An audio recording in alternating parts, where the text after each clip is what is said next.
You know, you talk about transparency. We've been talking all morning about the Oval Office meeting between Zohran Mamdani and President Trump. Highly transparent. And I'll tell you who's being pretty transparent about it are the socialists and what they think. We talked about, we wanted to bring this to you. So the World Socialist website says this.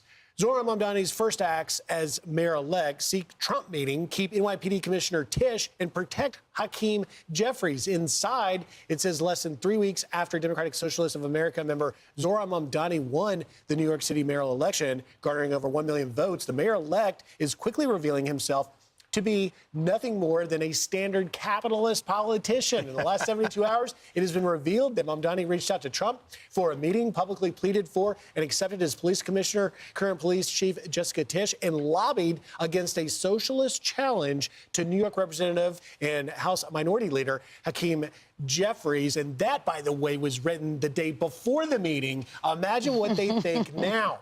And that's why I thought it would be helpful for our viewers to sort of go into a little bit of that, if we can. Come with me now over to the wall, because I want to talk a little bit about that. Let's start with Hakeem Jeffries. Now, we saw a challenge. Chio Say, a New York City councilman who is fully a member of the Democrat Socialists of America, jumps in to primary Hakeem Jeffries. And what is Mamdani's reaction? He immediately starts lobbying, saying, well, I don't think we want to get rid of Hakeem Jeffries. We might need him. AOC as well saying we don't really need the socialists. That certainly isn't going to make the socialists of the world very happy about it. But this is the wall we're showing of, remember, the Wall Street Journal called it the rise of Mamdani's red guards. Well, already one of the rising red guards is getting flack from Mamdani. Let's go to New Jersey, though. You've got LaDorne Namorum challenging Representative Richie Torres, a full-on far-left and socialist policy-leaning person. We'll see where that goes. But this one's really interesting. Representative Adriano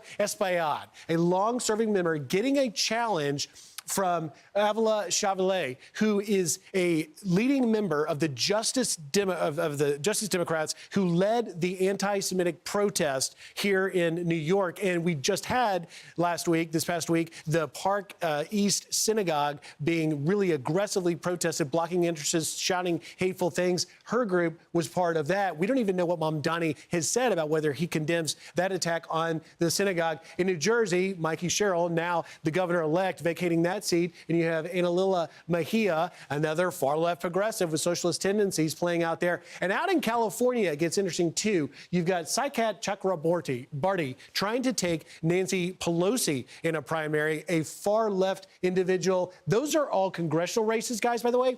There is one local one, because remember, we haven't seen a national socialist win yet. It's all been at the mayoral level here in New York and out in Seattle with Katie Wilson. But this one's one to watch. Mayor Bass, who is up for re-election next year, against Ray Huang, who is a full-on self-avowed socialist, much like Mayor-elect Mamdani said. And he said at the Oval Office yesterday, guys, I am a self-avowed democratic socialist, but I think it's worth pointing to these rising red guards of Mamdani. And the question is whether or not any of these socialists can win at the national level, something certainly Bernie Sanders wants to fuel. But I thought it's really interesting to sort of lay out who these people are and start watching them. And that'll tell us whether or not we're seeing a rise of socialism truly in America. We definitely are. I got to just, the wall was fascinating. The races are interesting. But the Mayor Bass and Huang, I mean, Mayor Bass is a communist. I mean, she spent her summers in Cuba working with with Castro's Revolutionary Youth Guard or whatever. And so, like,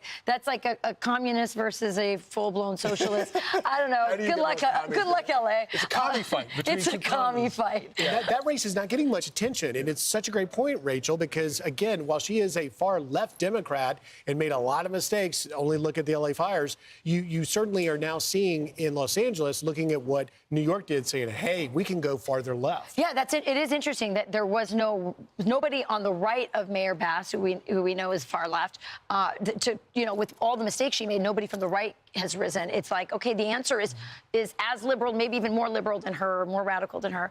We'll see what happens. But definitely, your point is well taken. Socialism has been normalized in our country.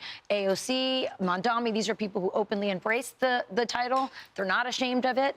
Maybe their elders are a little ashamed. They still have their masks on. Yeah. But the younger generation does not. And of course, the emerging divide among the socialists who are upset about Mamdani Mamdani meeting with President Trump, Mamdani and AOC deciding to back Hakeem Jeffries is almost just too sweet to savor. But this is what happens when anyone reaches the throne of power and they sniff power. They can't help themselves. They immediately begin like a rearguard action to protect their own spoils. And that's what you're seeing from AOC. That's what you're seeing from Mamdani. They have decided that Hakeem Jeffries is a non-socialist that they can work with. And I'm sure that they're looking at President Trump and thinking that maybe, you know, Mamdani thinks maybe there's something I can work with him as well. But it goes back to the central point of these people. All they care about is access to power and holding power. That's all they care about. If you need any more like visuals of it, just watch Lord of the Rings. Yes, exactly. You'll understand what's happening. This is human nature. I'll tell you the plot. It's as old as time. Yes, It's true. And one thing that we'll be watching about, you know, the socialists are very upset about Mamdani keeping NYPD Commissioner Tish and whether she continues to cooperate with ICE as she has been removing illegals, continuing to use the SRG, the Strategic Response Group, when protests that are unsanctioned become violent, sending them in. It's going to be really a flashpoint. That was a trap. That was a trap he put her in. He